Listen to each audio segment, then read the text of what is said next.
बच्चों आज हम शुरू कर रहे हैं नया टॉपिक ओम का नियम। ये बहुत ही ज्यादा इंपॉर्टेंट है और ये एग्जाम में बहुत बार आता है, तो इसे आप अच्छे तरीके से समझ लेंगे। तो हम शुरू करते हैं ओम का नियम। तो बच्चों आपने लास्ट टाइम किया था विभवांतर, जिसको हम वी से दर्शाते थे।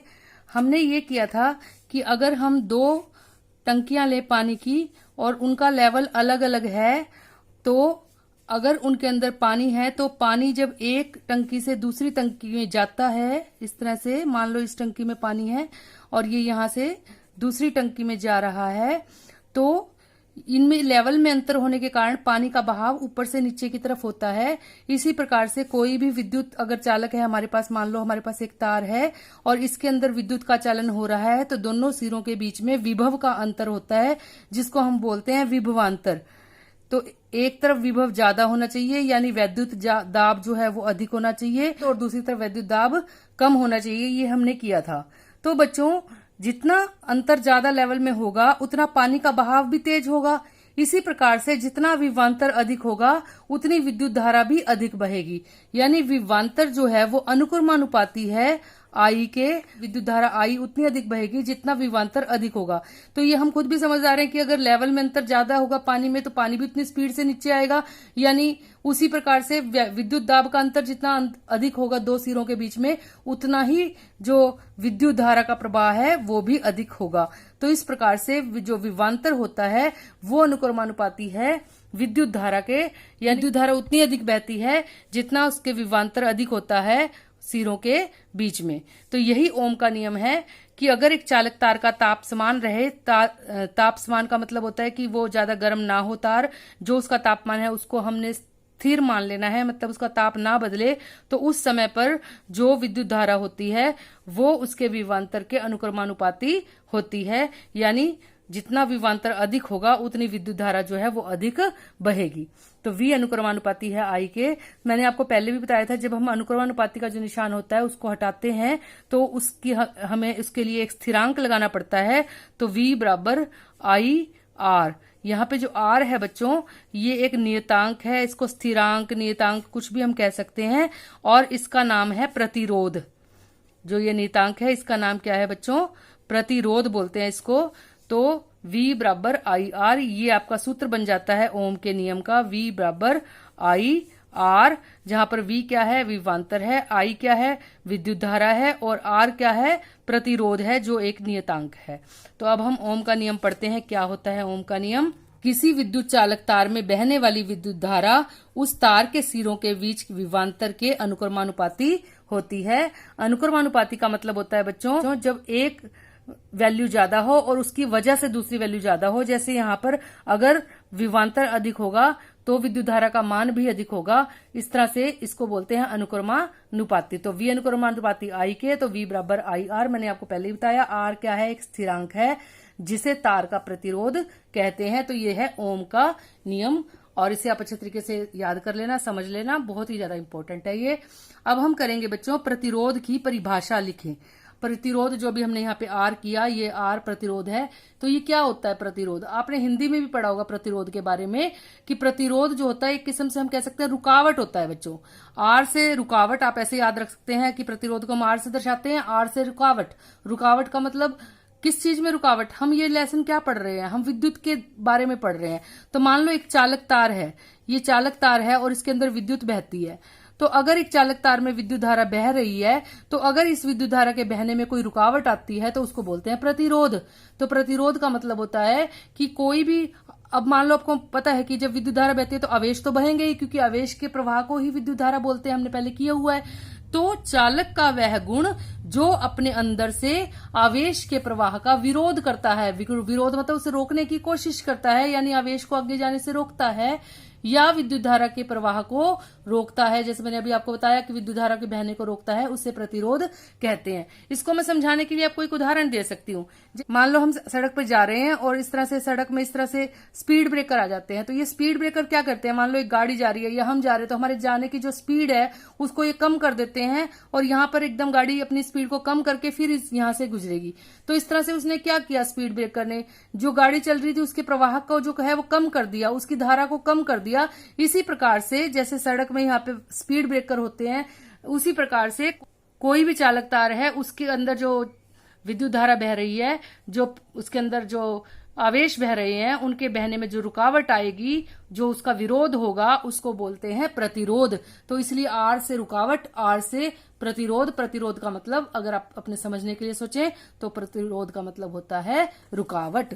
इसका एसआई मात्रक ओम है। जैसे अभी हमने ओम का नियम पढ़ा, ओम के नियम में ही हमने पहली बार आर को पढ़ा है। आर मतलब प्रतिरोध को हमने ओम के नियम से ही लिया है, तो इसी वजह से हमें याद रखना आसान हो जाएगा कि जो आर है यानी प्रतिरोध है उसका मात्रक क्या होता है बच्चों, ओम होता है। और जो ओम है इसको ये दर्शाया जाता है इस प्रकार से। तो आप ये निशान समझ लीजिए, ये निशान जो है ये किसको दर्शाता है, ओम को दर्शाता है। अब हमने जैसे ऊपर किया कि V बराबर आई आर, तो R बच्चों क्या होगा, R होगा R बराबर V बटा I, क्योंकि जब I यहाँ पे गुणा का है तो सामने जाके ये भाग में आ जाएगा, तो R बराबर आ जाएगा V बटा I। तो ये हमने ये इस सूत्र, जो ऊपर सूत्र है ओम के नियम का सूत्र है, वहीं से हमने ये वैल्यू ली है, R बराबर V बटा I। तो यहाँ पर अगर मैं V है वोल्ट, आपको पता है विभवांतर, तो हम इसको 1 वोल्ट ले लेंगे। I जो है आपको पता है एम्पियर में होता है, विद्युत धारा एम्पियर में होती है, हमने पहले भी की हुई है। तो इस तरह से इसको हम 1 एम्पियर ले, तो हमारे पास जो R प्रतिरोध है वो 1 ओम होगा। तो ओम की परिभाषा क्या होती है बच्चों, यदि किसी चालक के 2 सिरों के बीच 1 वोल्ट विभवांतर है और 1 एम्पियर विद्युत धारा प्रवाहित हो रही है, तो चालक का प्रतिरोध 1 ओम होगा। क्या मतलब है, जैसे मैंने अभी आपको बताया R बराबर है V बटा I, तो V यहाँ पे हमने कितना ले लिया, 1 वोल्ट, और I हमने कितना ले लिया, 1 एम्पियर। तो 1 को 1 से भाग करेंगे तो 1 ओम उत्तर आ जाता है। यानी 1 ओम प्रतिरोध कब उत्पन्न होगा, जब 1 वोल्ट विभवांतर होगा और 1 एम्पियर विद्युत धारा होगी।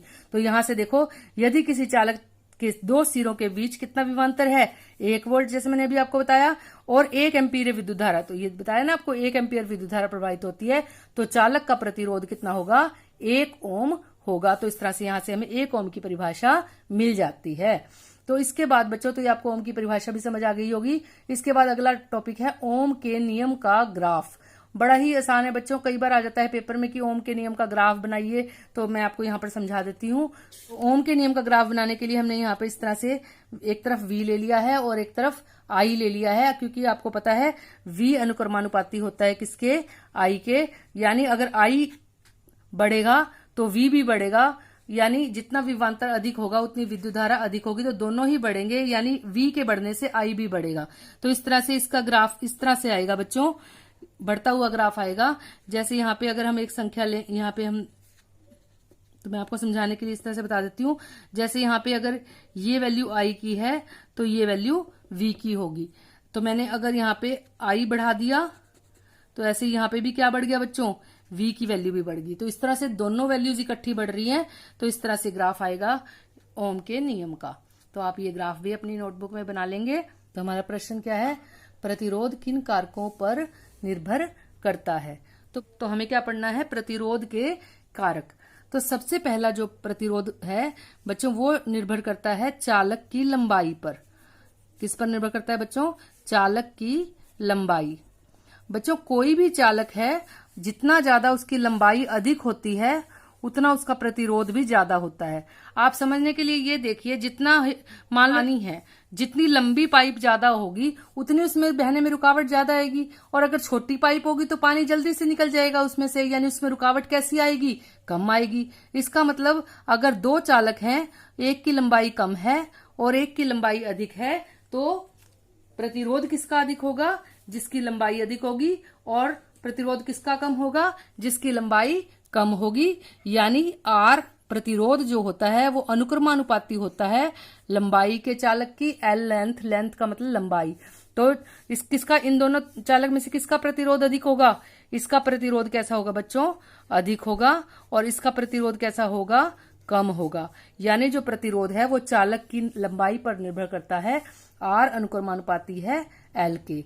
तो चालक की लंबाई के प्रतिरोध चालक की लंबाई के अनुक्रमानुपाती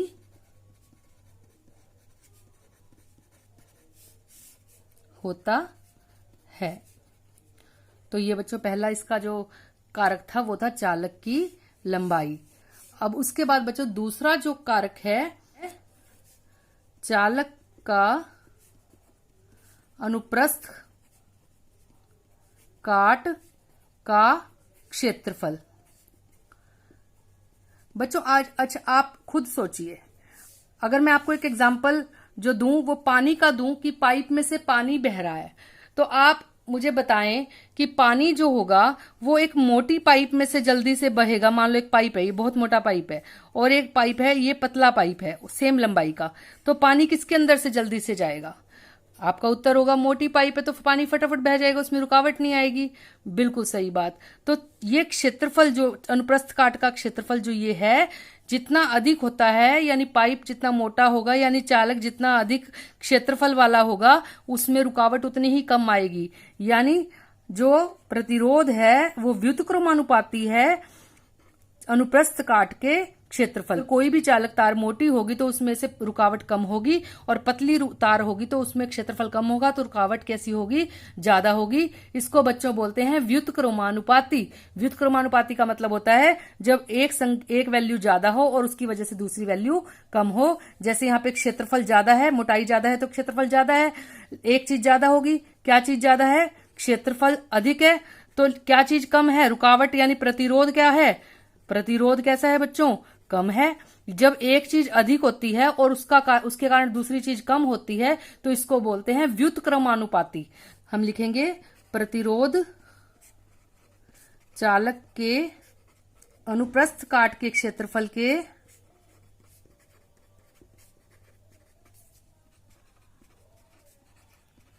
व्युत्क्रमानुपाती होता है।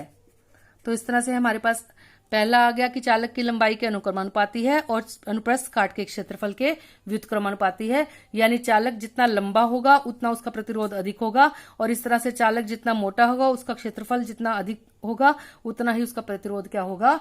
कम होगा। तो ये हमारे पास 2 पॉइंट आ गए। इसको हम नंबर दे देते हैं 1, इसको हम नंबर दे देते हैं 2। तीसरा जो बच्चों कारक है वो है चालक की प्रकृति पर।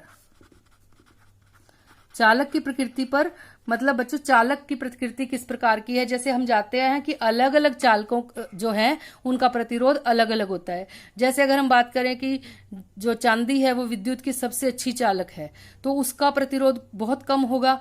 अगर हम लोहे की बात करें वो भी अच्छा चालक है लेकिन चांदी की तुलना में क्या है? कम अच्छा चालक है, तो उसका प्रतिरोध क्या होगा? ज्यादा होगा। इस तरह से अलग अलग धातुओं का, अलग अलग चीजों का जो प्रतिरोध है वो अलग अलग होता है। इसलिए जो तीसरा कारक है वो है चालक की प्रकृति पर। तो जो हमने ऊपर पहले 2 कारक लिखे हैं उनको अगर हम इकट्ठा लिखें तो आर अनुक्रमानुपाती है, अभी आपको बताया एल के यानी लंबाई के, और व्युत्क्रमानुपाती है नीचे था वो ए के जिसको हम क्षेत्रफल कहते हैं अनुप्रस्थ काट का। तो आर अनुक्रमानुपाती है एल के और व्युत्क्रमानुपाती है ए के। बच्चों मैंने आपको बताया कि जब हम ये निशान लगाते हैं अनुक्रमानुपाती का तो उसको हटाने के लिए हमें एक स्थिरांक लगाना पड़ता है। तो हम लिखेंगे यहाँ पे आर बराबर है रो इंटू एल बटा ए। अब आप कहोगे ये रो क्या है? तो रो क्या है बच्चों? ये एक नियतांक है और इसको हम कहते हैं प्रतिरोधकता। प्रतिरोधकता। तो फर्क है यहाँ पर, पहले हमने जो शब्द यूज किया था वो था प्रतिरोध, लेकिन यहाँ पे इसके पीछे ता लगा हुआ है प्रतिरोधकता। आर क्या था? प्रतिरोध था। आर यहाँ पे हमें मालूम है ये क्या है? प्रतिरोध है। लेकिन रो, इसको रो बोलते हैं बच्चों। ये जैसे कोमा लगाते हैं ना आप, उल्टा कोमा लगा हुआ है। जैसे कोमा वैसे इस तरह से लगाया जाता है लेकिन हमने इसको ऐसे लगाया है तो ये उल्टा कोमा होता है, उस तरह से हम इसको शो करते हैं और इसको बोलते हैं प्रतिरोधकता। तो इस तरह से हमारे पास 3 कारक आ गए हैं। पहला कारक क्या है? चालक की लंबाई। दूसरा क्या है? चालक के अनुप्रस्थ काट का क्षेत्रफल। और तीसरा क्या है? चालक की प्रकृति। तो इस तरह से आर बराबर है रो गुणा में एल बटा ए, और रो मैंने आपको बताया क्या है? प्रतिरोधकता, जो कि एक नियतांक है। ये आ जाता है हमारे पास। इसको हम क्या बोलते हैं? रोह। रोह बोलते हैं इसको हम। उल्टे कोमे की तरह से होता है बच्चों ये। यहां से अगर हम रो की वैल्यू लेना चाहें प्रतिरोधकता की, तो प्रतिरोधकता क्या हो जाएगी? रो बराबर है आर गुणा ए बटा एल। ये कैसे आया? क्योंकि एल बटा ए था, सामने जाएगा तो उल्टा हो जाएगा। L बटा ए का बन जाएगा A बटा L। तो यहाँ से ये प्रतिरोधकता की हमारे पास वैल्यू आ गई। किसकी वैल्यू आ गई? प्रतिरोधकता, जो हमारा एक स्थिरांक था उसकी हमारे पास वैल्यू आ गई। और ऊपर वाली वैल्यू किसकी थी? प्रतिरोध की थी हमारे पास, क्योंकि R क्या था यहाँ पे? R था प्रतिरोध, और ये रो क्या है? प्रतिरोधकता। अब बच्चों अगर हमें इसका और प्रतिरोधकता का मात्रक चाहिए, जैसे हमें पता है प्रतिरोध का मात्रक क्या होता है, मैंने आपको अभी बताया ओम होता है इसका मात्रक, जैसे हम ऐसे लिखते हैं इसको। लेकिन अगर मुझे प्रतिरोधकता का मात्रक चाहिए तो मैं यहाँ पे बाकी सबके मात्रक लगाऊंगी तो मेरे को प्रतिरोधकता का मात्रक मिल जाएगा। तो प्रतिरोधकता का मात्रक बनेगा R का भी मैंने आपको बताया ओम होता है, तो यहाँ पे हम ओम लिखेंगे। इस ओम को ऐसे ही लिखा जाता है, मैंने आपको बता रखा है। और ए क्षेत्रफल आपको पता है कि जैसे मीटर स्क्वायर में हम लेते हैं, तो यहाँ पे मीटर स्क्वायर आ जाएगा। जैसे मान लो कोई भी चालक है हमारे पास और उसका जो प्रतिरोध, जो उसका क्षेत्रफल है वो मान लो हम 1 मीटर स्क्वायर मान लेते हैं, तो 1 मीटर स्क्वायर आ गया। बटा में लेंथ का मतलब लंबाई, मान लो चालक की लंबाई जो है वो 1 मीटर है या मीटर में है, तो इस तरह से मीटर, तो ये स्क्वायर एम से कट जाएगा, तो प्रतिरोधकता का मात्रक बन जाएगा ओम मीटर। तो यहाँ से ओम मीटर हमारे पास आ जाता है प्रतिरोधकता का मात्रक। अब बच्चों हमें प्रतिरोधकता की परिभाषा भी करनी है, और अभी थोड़ी देर पहले मैंने कई बार ये बात बताई कि अगर हमें किसी चीज की परिभाषा निकालनी है तो हमें बाकी सारी वैल्यूज को 1 लगाना पड़ेगा, 1 मानना पड़ेगा, तो हम किसी भी चीज की जो है परिभाषा निकाल सकते हैं। जैसे अभी हमने पढ़ा रो बराबर R गुणा में A बटा L, ये हमने पढ़ा। तो अगर मैं यहाँ पर सारी वैल्यूज को 1 मान लूं, रो बराबर R गुणा में 1 मान लिया मीटर स्क्वायर जो हमारा क्षेत्रफल है, और लंबाई 1 मीटर है, तो रो बराबर R आ जाएगा। तो इसका मतलब क्या हुआ? प्रतिरोधकता और प्रतिरोध बराबर हो गए। लेकिन कब बराबर हुए ये दोनों? जब हमारा जो क्षेत्रफल था वो 1 मीटर स्क्वायर था और जो लंबाई थी वो भी कितनी थी? 1 मीटर थी। तो यहाँ से हमारे पास प्रतिरोधकता की परिभाषा भी आ गई कि प्रतिरोधकता किसी चालक का प्रतिरोध होता है जिसका अनुप्रस्थ काट का क्षेत्रफल 1 मीटर स्क्वायर हो और उसकी लंबाई 1 मीटर हो। तो इस तरह से हमें परिभाषा भी मिल गई है। बच्चों आपको आज का लेक्चर समझ आ गया होगा। ये मैंने पेज की फोटो भी साथ में लगा दी है, आप यहाँ से देखकर लिख सकते हैं। तो बच्चों ये वीडियो जो है अपने फ्रेंड्स के साथ शेयर जरूर करना ताकि वो भी इसका फ़ायदा उठा सकें, और मेरे चैनल को सब्सक्राइब कर लेना ताकि आने वाली वीडियोस की नोटिफिकेशन आपको मिलती रहे। Thank you.